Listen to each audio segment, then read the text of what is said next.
Isang napakasustansyang gulay recipe ang ating ibinabahagi dito. Pinakulo ang kamatis, onion, alugbati, hipon, talong. Yan ang mga nauna natin inilagay kanina. And then, ngayon, i-add natin ang talong, patola, kalabasa. Isa sa magandang combination para sa masustansyang gulay-gulay recipe ang ating ulam for today. Yan. Hayaan na natin yung kumulo hanggang sa lahat ang maluto. Nilagyan natin ng asin.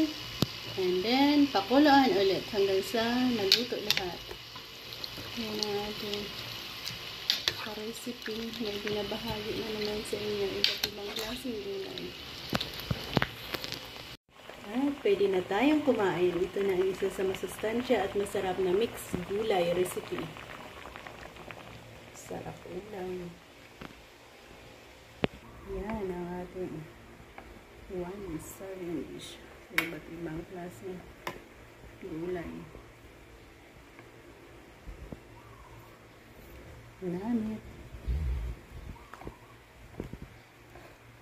Wow.